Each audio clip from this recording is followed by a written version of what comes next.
fly-by-wire controls and a full-class cockpit. Truly state-of-the-art transport for the next generation. The fast parts are about to see, in contrast to that slow one we saw before, which was intended to demonstrate the fact that the aircraft can fly very slowly to refuel other large aircraft and indeed helicopters if required in the air-to-air refueling configuration.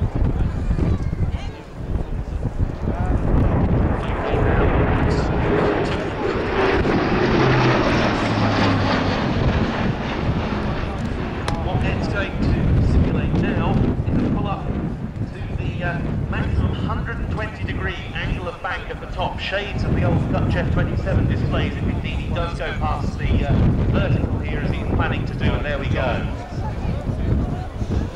Fly-by-wire controls allow the aircraft to reach 120-degree angle of roll, no limits to pitch, roll rates up to 35 degrees a second.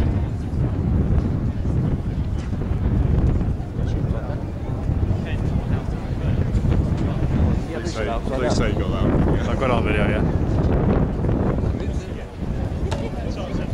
Straight on YouTube.